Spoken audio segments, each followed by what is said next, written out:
The other drama in court today, a key witness in the murder of Nathaniel Julies, detailing that the police officers shouted at the teenager shortly before a gunshot went off from their vehicle.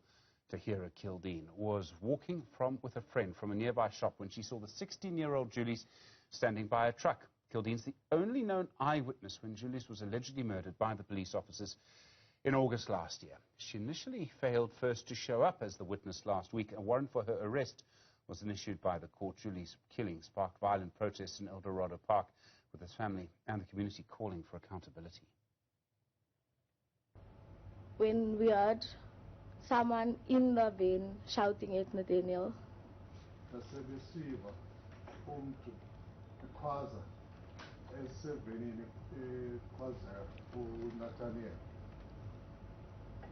and where was the deceased at that stage? still standing at the truck.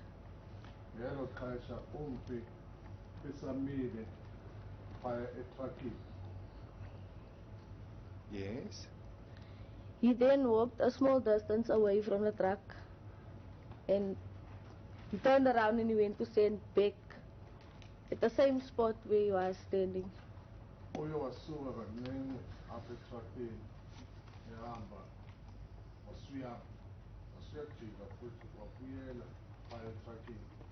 Could you see what he was busy doing at the truck? He was eating something. Sorry? He was eating something. Not sure what he was eating.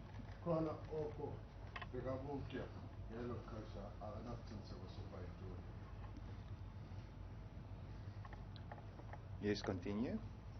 When we heard a gunshot go off, Yes. we ran inside my yard next door. We stood at the gate. Joined now by our reporter Zikhona Tshona, who of course covering the story for you from its beginning. Zikhona, good afternoon to you. I mean, this is really crucial evidence. We now have the evidence which ties these officers to what happened.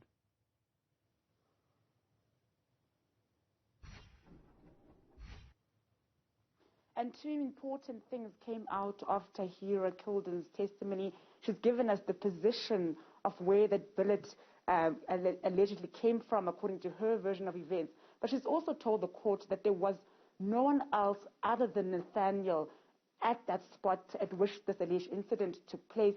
We know that the police who are implicated in this crime have told the court that there was a gang violence in that area and they were responding and there were gunshots fired, and thereafter Nathaniel Julies was caught in a crossfire. So she says there was no one else there besides Nathaniel standing next to the truck. Also importantly, she's positioned where, according to her, what she could see, where that gunshot came from. She said it came from behind the driver's seat, but not implicating anyone in particular. But then what will be important now for the state to prove is to who exactly was sitting in that position where this gunshot was allegedly fired from. She's also spoken about a friend, Wayne. Mystery of Wayne. We don't know where Wayne is. Wayne never wrote a statement for the police.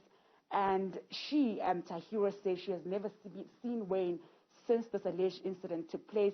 I spoke to her mother in court and I asked her, where's Wayne, where's Wayne's family? And she's told me the people of El Dorado Park actually don't know where Wayne's family moved to. They have not seen him since this incident took place. Now what is currently happening in court is that Colonel James Chauke is on the stand as a state witness. He's telling the court what happened after Nathaniel Julies was taken to hospital and proclaimed dead. He says he was called to the scene in El Dorado Park by accused number 3, Foster Nechangolo, to a scene that was not cordoned off. And we know that Foster, at the time of this incident taking place, he was in fact off duty. So it's also not clear as to why he was there at the scene at the time. She's also testified that Colonel James Chauke has also testified that the accused number 3 handed him 2 live ammunitions, and these ammunitions, we understand from his testimony, had not been used. So 3 crucial evidence coming out of court today. Firstly, that Tahira Kildeen's testimony tells us that there was no one else at the scene other than Nathaniel Julies. She's also positioned where the gunshot came from. And out of Colonel Chauke's testimony, we've now placed number 3, accused number 3 fits into this whole case. And Zikhona, I mean, just to see what's coming out of court and to see the testimony of this person. She's such a crucial witness to this case. She looks, I'm afraid to say, she looks so young. This is a defining moment in her life. This must be very difficult for her. And to see the reactions as well of members of the community, the family of Nathaniel Julies, as this testimony is given, it's heartbreaking just to see it.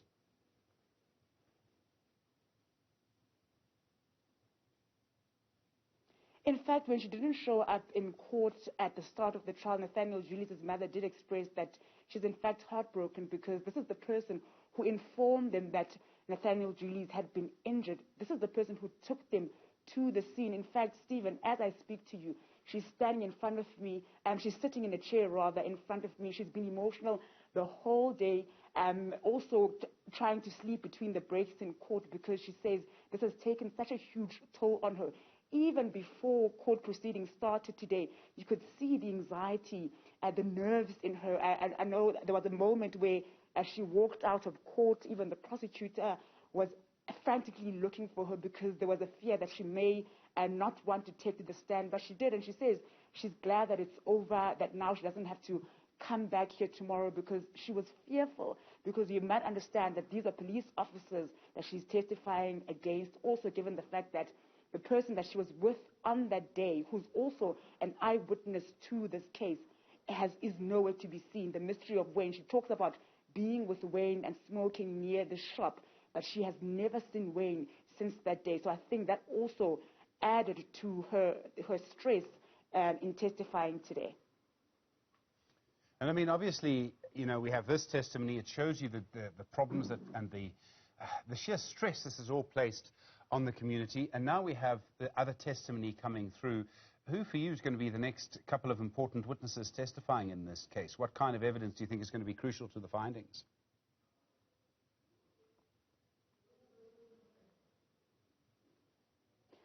What's going to be important are all the police, the colleagues of the accused that will be testifying here, because it will be very interesting to find out how this matter was reported at the police station.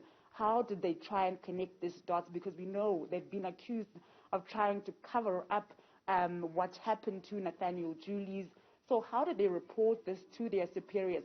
Understand, Colonel James Chauke, who is testifying, is actually the superior of accused number 2, Solomzi Galvane.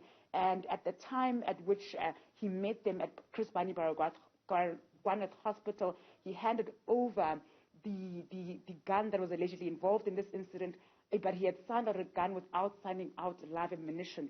And the colonel has testified before the court saying that it is quite strange that a gun was signed out of state property without it being signed out with live ammunition. So I think it's going to be very important to find out from all the police officers who are in the higher ranks how this matter was reported, what was missing, and what the officers failed to account for with them trying to allegedly cover up this case. Zikhona Tshona, thank you very much indeed. Look forward to more of your reporting on that case. It's a dramatic case, a very important case. You may remember how it defined some of the reporting of the beginning of the lockdown last year.